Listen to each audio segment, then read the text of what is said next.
तपाई यतिखेर हेर्दै हुनुहुन्छ त्रिशुली खबर टिभी।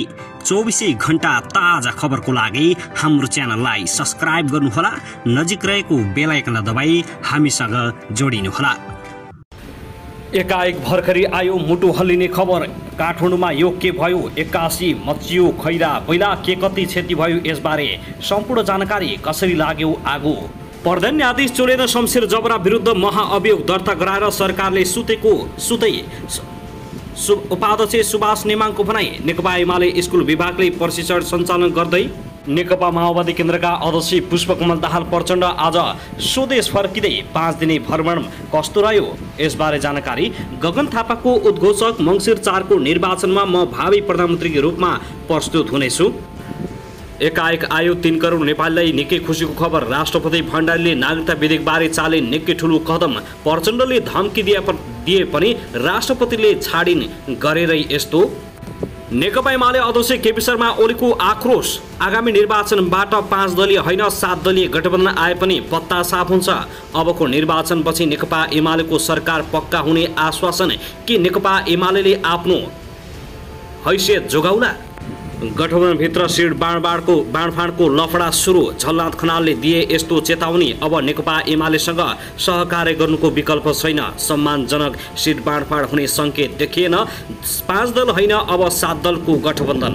मङ्सिर 3 सम्म 18 वर्ष पुग्नेले भोट हाल्न पाउने मतदाता नामावली साउन 31 गते प्रकाशित। परराष्ट्र मन्त्री नारायण खड्का चीन प्रस्थान। के छन् एजेन्डा, यसबारे सम्पूर्ण जानकारी। देउवालाई प्रधानमन्त्री बनाउन खेलेको भूमिकाको कदर नभएको एकीकृत समाजवादीको गुनासो र एकीकृत समाजवादी भित्र विद्रोह सुरु। रामकुमारी झाँक्री भइन आक्रोश। माधव कुमार नेपालले आफूलाई अपमान गरेको भन्दै दिन यस्तो प्रतिक्रिया। अझै पनि आफूलाई एमाले जस्तो ठान्दै। के अब रामकुमारी एमालेमा प्रवेश गर्दैछन् त? अब हेर्नुहोस् पुरा समाचार। दर्शक महानुभाव नमस्कार, तपाईहरूलाई हार्दिक स्वागत छ हाम्रो च्यानल त्रिशुली खबर टिभीमा। यदि हाम्रो च्यानललाई अहिलेसम्म सब्स्क्राइब गर्नुभएको छैन भने सब्स्क्राइब गरी नजिक रहेको बेल आइकन दबाई हामीसँग जोडिनुहोला। दर्शक महानुभाव फेरि पनि हामी तपाईहरुमाझ निकै महत्त्वपूर्ण अपडेटका साथ उपस्थित भइसकेका छौँ। यो भिडियोलाई अन्तिमसम्म हेरी हाम्रो साथ दिनुहोला। दर्शक महानुभाव हाम्रो मेहनतको लागि एउटा सानो लाइक गर्न भनी नभुल्नुहोला। कहाँदेखि हेर्दै हुनुहुन्छ, के भन्न चाहनुहुन्छ, तपाईँको मनमा लागेको प्रतिक्रिया अवश्य पनि कमेन्ट गर्न नभुल्नुहोला। दर्शक महानुभाव के तपाईँ हाम्रो च्यानलमा नियमित श्रोता हुनुहुन्छ? यदि नियमित हुनुहुन्छ भने तल कमेन्ट बक्समा नियमित अथवा रेगुलर लेख्नुहोस्। यदि तपाईँ नयाँ हुनुहुन्छ भने सब्स्क्राइब गरी जोडिनुहोस्, ताकि नयाँ अपडेटका साथ हामी तपाईहरुमा हरपल उपस्थित हुने गर्दछौँ। हाम्रा अपडेटहरू तपाईहरूलाई के कस्तो लागिरहेका छन्, सल्लाह सुझाव प्रतिक्रिया कमेन्ट बक्समा छोड्न नभुल्नुहोला।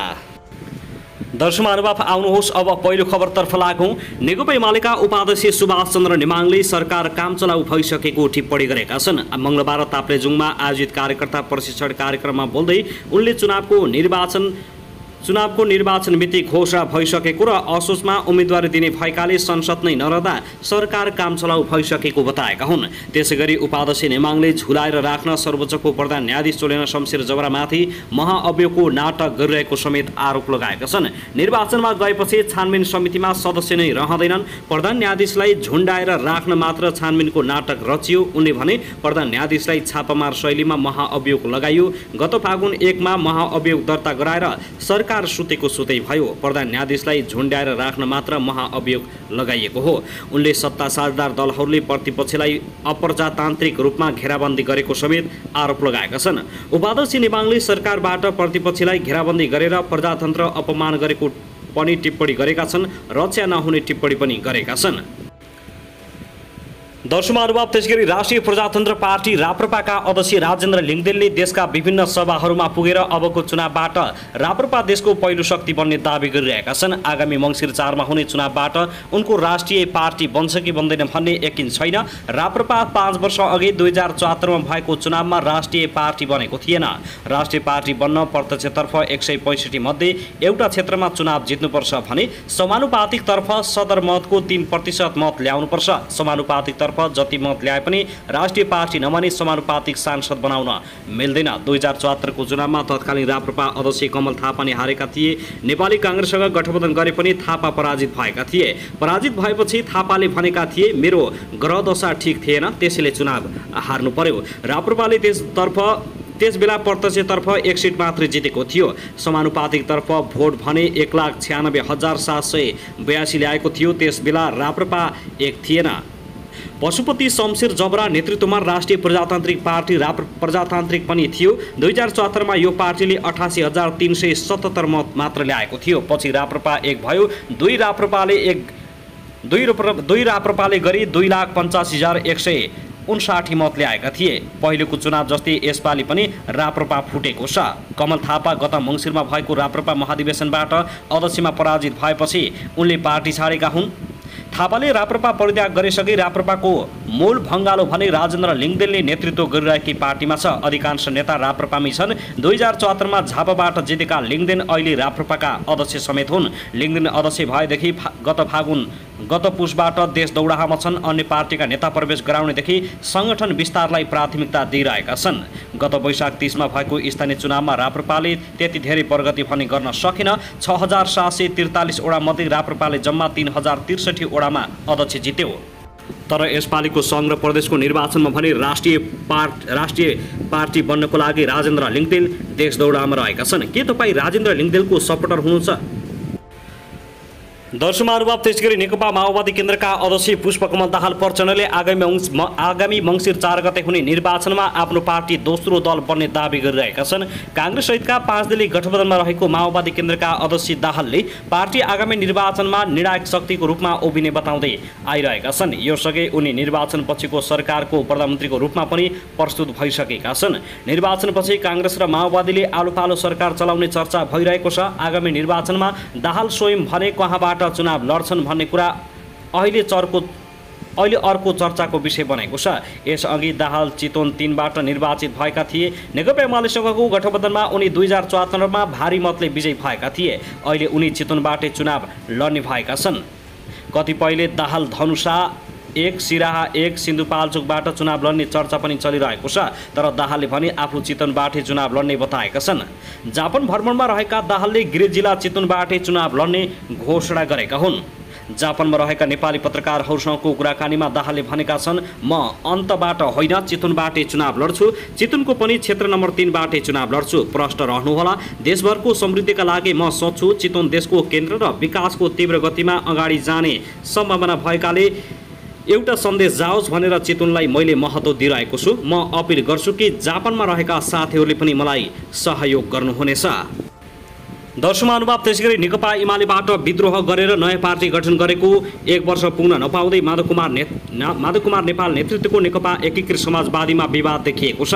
एमाले अध्यक्ष केपी शर्मा ओलीले 2 पटक संसद विघटन गरेपछि दक्षिणपन्थी भाषमा भाषिएको आरोप लगाउँदै माधवकुमार नेपाल सहित झलनाथ खनाल र बेदुराम भुषाल लगायतले नयाँ पार्टी गठन गरेका थिए।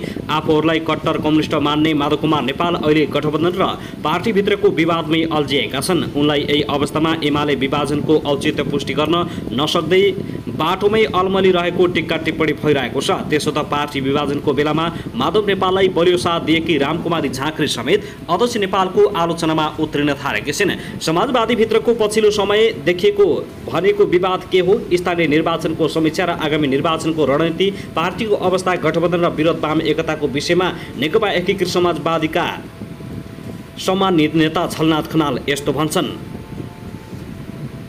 एमालेबाट विद्रोह गरेर नयाँ पार्टी निर्माण गरेको 1 वर्ष नपुग्दै झलनाथ खनाल फेरि एमालेसँग टाँसिन खोजेका छन्। हाम्रो पार्टीमा कुनै विवाद र बेमेल छैन। रामकुमारी झाँक्रीको विषयमा बाहिरबाट हामीले पनि सुनिरहेका छौँ। त्यसबाहेक अहिले पार्टीमा कुनै समस्या छैन र विवाद पनि छैन। उहाँको विषयमा पनि कुनै छलफल भएको छैन। पार्टीमा छलफल गर्ने या नगर्ने भन्ने कुरा पनि पार्टीमा प्रवेश गरेको छैन। हामी कतिपटक यस्ता खालका कुराबाट पीडित हुने भन्ने आउँछ। व्यक्तिगत रूपमा भन्नुपर्छ, उहाँ पार्टीको जिम्मेवार नेता अनि सचिव हुनुहुन्छ। हामीले आशा गरेको महिला युवा नेता पनि हुनुहुन्छ। हामीले मन्त्री बनाइसकेको मान्छे हुनुहुन्छ।